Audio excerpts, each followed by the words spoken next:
has seen its fair share of hits over the last few years, and some have obviously left a lasting mark on gamers. That could be attributed to a wide array of reasons, ranging from a great story to unique mechanics and much more. Developer Techland's Dying Light definitely belongs to this very category of games, and it continues to be held in high regard for more than 10 years since its release.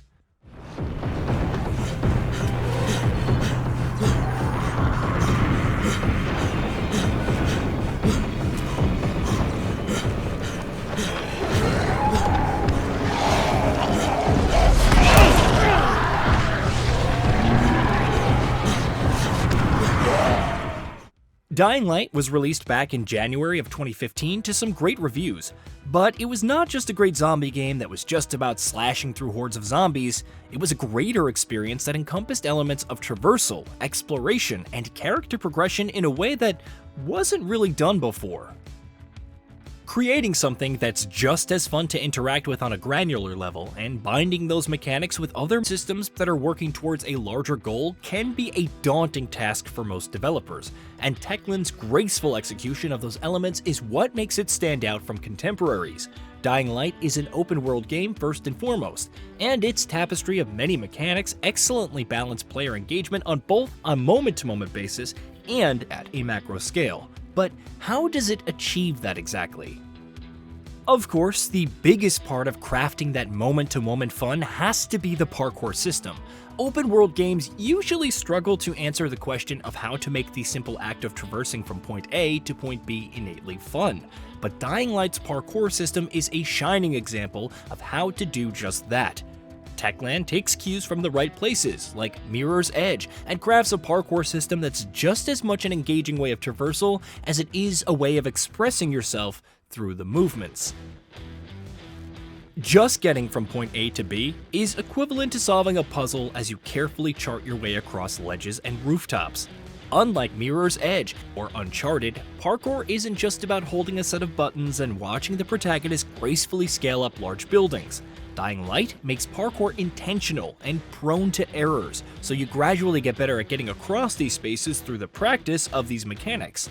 Furthermore, using your tools and gaining knowledge about the layout of the world also helps in uncovering quicker routes, which yields a tangible improvement in the moment-to-moment gameplay. Techland had prior experience working on the original Dead Island, a game that can be considered as a base of what makes Dying Light so special.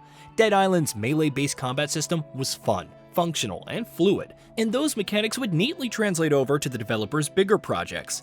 It's not without its fair share of rough edges, but in broad strokes, Dying Light does create a convincing system that's really fun to engage with.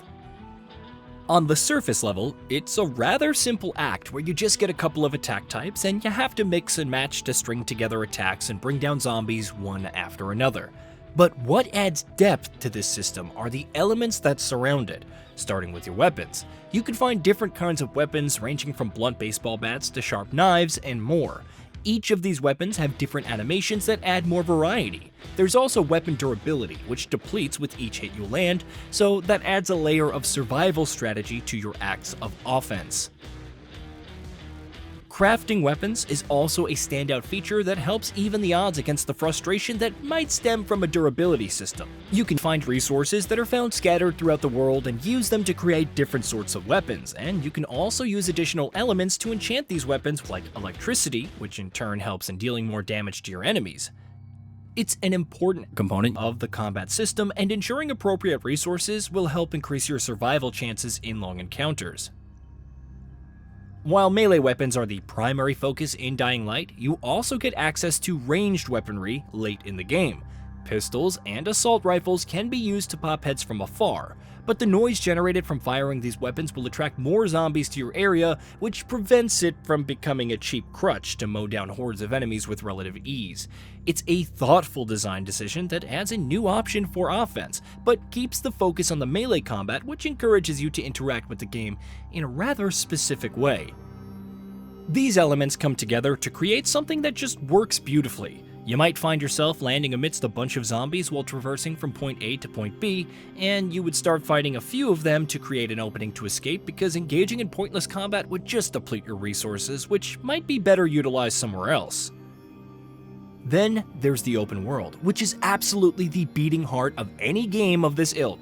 Techland has done a great job of creating a virtual world that's just as functional as it is beautiful to look at. The city has its own beauty, the glimpses of which can be seen amidst the horror of the apocalypse. It's a densely packed map with plenty of buildings and routes, and the geometric complexity on offer is stunning and on par with something like Dishonored. And it's not just for show either. It's packed with several side quests, which aren't just cookie-cutter activities that many had come to expect from such games. Dying Light side quests introduce new characters and take you through mini vignettes, immersing yourself further in the experience. Engaging with such side quests remains a fun affair, and the rewards that you earn from completing such content can prove to be pretty meaningful in the long run. That neatly brings us over to the player progression, which is an important part of any large open world game such as Dying Light, and players need to have some sort of overarching motivation to really sink their teeth into the game and explore these optional aspects to gain more experience. Instead of just settling for an RPG-esque skill tree where arbitrary numbers just keep going up with each earned level, Dying Light has separate skill trees depending on what kind of playstyle that you wish to buy into. These skills unlock new passives and active abilities, and tricks that are actual additions to your toolkits, and not just better variations of previous moves. And the sense of progression is pretty neat too.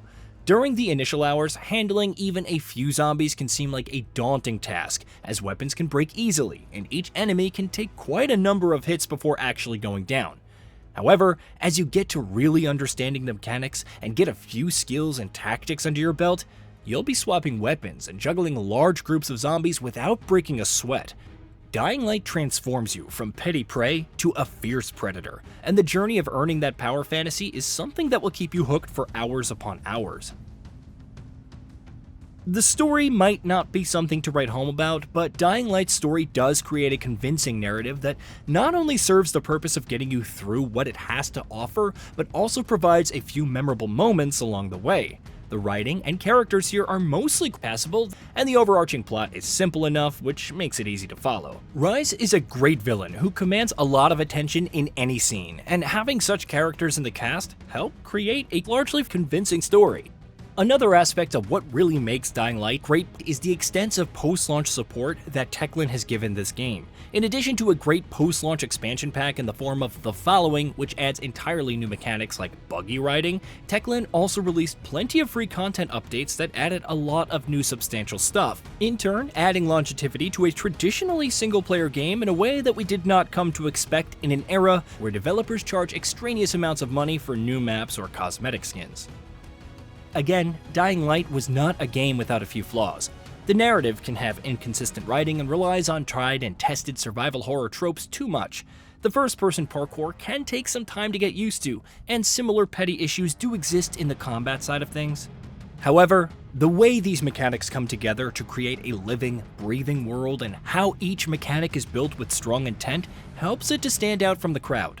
It was a lightning in the bottle kind of moment for developer Techland, and while Dying Light 2 would go on to expand some of these mechanics, it never earned similar levels of praise from the critics